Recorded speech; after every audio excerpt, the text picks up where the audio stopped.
हाँ बस थोड़ा पीछे आ जाओ ना सब भैया। ओ भाई थोड़ा पीछे आ जाओ ना।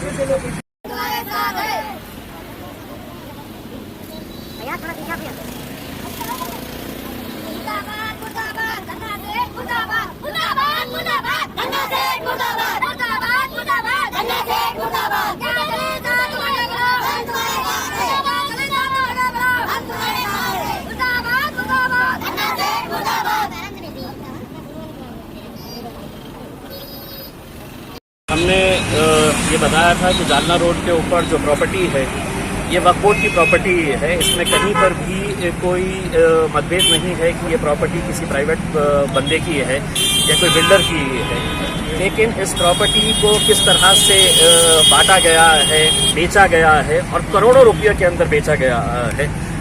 वक्फ बोर्ड को क्या मिला इसके अंदर अगर आप देखेंगे तो आपको हैरानी होगी।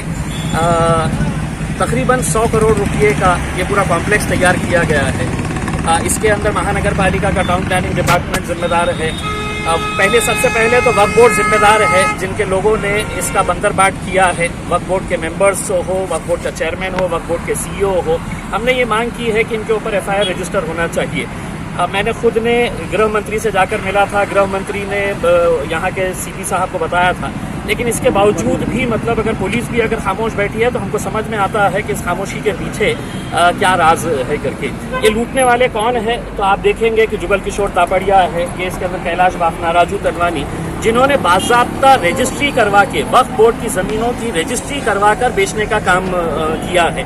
और वक्फ बोर्ड को इसके बदले में क्या मिला है तो 1,50,000 रुपये, 1.5 लाख रुपया महज वक्फ बोर्ड के खाते के अंदर गया है। और ये धन्ना सेठों ने ये जमीन जो गरीबों की है, यतीमों की है, बेवाओं की है, हम यहाँ पर उनके लिए स्कूल्स खोलना चाहते हैं, हम कम्युनिटी के बच्चों के लिए है तो कॉलेजेस खोलना चाहते हैं, हॉस्पिटल्स खोलना चाहते हैं।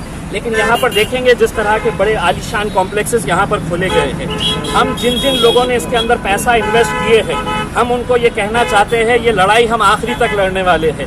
तो आपका करोड़ों रुपया डूब जाए इससे पहले आप लोग अपने अपने पैसे इन धन्ना सेठों से वापस लीजिएगा, क्योंकि हम ये लड़ाई यहीं पर ख़त्म नहीं करने वाले। ये लड़ाई आगे भी जारी रहेगी और एक पब्लिक मूवमेंट हम यहाँ पर तैयार करेंगे। इससे पहले हमने अलग अलग मुद्दों के लिए सड़क के ऊपर आए थे।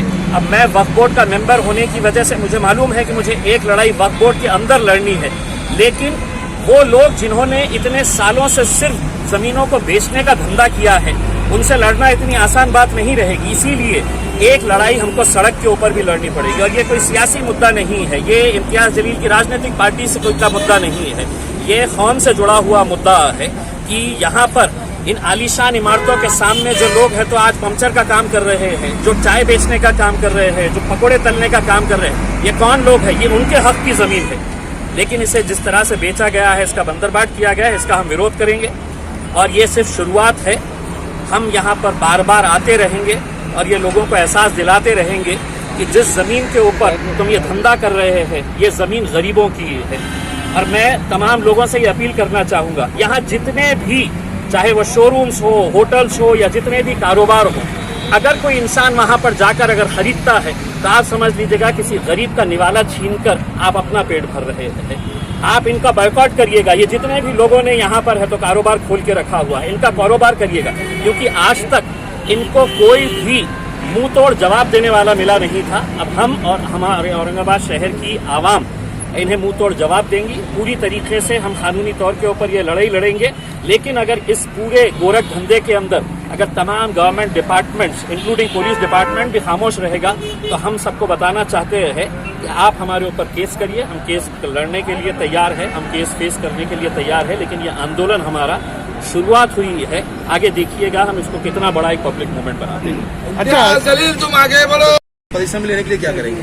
देखिए, अभी फिलहाल ये है कि आप कोई एक केस अगर ले रहे हैं तो उसको पूरी तरह से अगर हम ख़त्म करेंगे तो लोगों का यकीन पुख्ता होगा कि हाँ हम ये कर सकते हैं करके।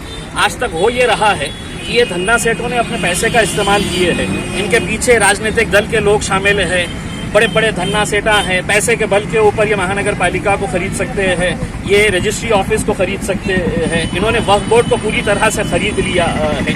तो ये लड़ाई इतनी आसान नहीं है।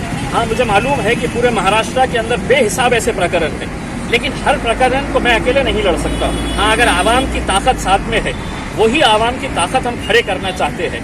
इसे ना तो ये MIM का मुद्दा रहेगा, हम चाहेंगे इसके अंदर तमाम राजनीतिक पार्टियां, चाहे वो कांग्रेस हो, राष्ट्रवादी हो, समाजवादी पार्टी हो, सेना हो, भाजपा, जिनको भी लगता है कि हाँ ये गलत है, गलत तरीके से है, तो ये लोगों ने हथियाई है ज़मीन, ये ज़मीन दोबारा वक्फ बोर्ड को मिलनी चाहिए। और जब तक आप वक्फ बोर्ड की नाक नहीं दबाएंगे, इनका मुंह खुलने वाला नहीं है, क्योंकि ये इतना खा चुके हैं कि अब इनको डकार लेने के भी अब आपकी एक मांग थी FIR दाखिल करने की, तो अभी तक FIR दाखिल नहीं हुआ। देखिए, अगर FIR नहीं हुआ, मैं खुद समझता हूँ, मैंने खुद ने यहाँ पर जब गृह मंत्री अनिल देशमुख साहब आए थे, मैंने उनको पूरी डिटेल्स दिया, पूरे पेपर्स दिया, उन्होंने मेरे सामने है तो यहाँ के पुलिस कमिश्नर को ऑर्डर दिया कि इसके ऊपर इंक्वायरी करें। अब हम पूछना चाहते हैं पुलिस डिपार्टमेंट से कि आपने 1 महीना से ज़्यादा हो गया है, क्या कार्रवाई किए हैं, हमको बताइएगा।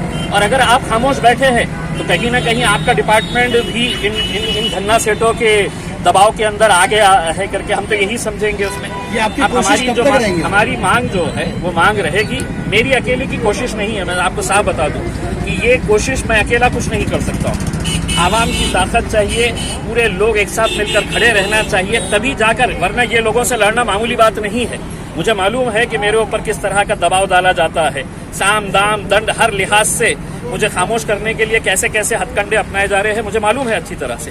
लेकिन मुझे एक बात ये भी मालूम है कि मेरे पीछे आवाम की दुआएं हैं, आवाम का साथ है, और वही आवाम की दुआएं और साथ की वजह से हम ये आंदोलन को आगे ले जाएंगे। सुप्रीम कोर्ट का कहना है कि वंस वक्फ ऑलवेज वक्फ, ठीक है। तो आप खुद अब वक्फ की बॉडी में आ चुके हैं, तो ऐसा कि प्रधान की आप बात रखेंगे कि जो जगह अभी खाली पड़ी हैं या जो रेवेन्यू जनरेट होता है उसको माइनॉरिटी के डेवलपमेंट के लिए इस्तेमाल किया जाए, एजुकेशन के लिए और दूसरी सुविधाओं के लिए। देखिए, हम तो ये चाह रहे हैं कि राज्य सरकार हो या केंद्र सरकार, ये जो माइनॉरिटी के लिए ये भीख की कटोरी देते हैं, ये हमको नहीं चाहिए। 1 रुपये का फंड है तो हम सरकार से नहीं लेंगे, सिर्फ हमारी वक्फ की जितनी जमीनें हैं वो वक्फ की जमीनें हमको वापस कर दीजिएगा।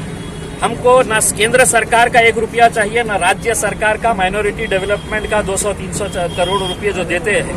हमारी ये हालत रहेगी कि अगर ये पूरी जमीन अगर हमको मिल जाती है तो कुछ खैरात हम सरकार को दे सकते हैं, हमारे कौम की तरफ से हम कुछ खैरात है तो सरकार को दे सकते हैं, और इंशाल्लाह अगर ये ताकत बढ़ेगी आगे तो हम करके भी दिखाएंगे।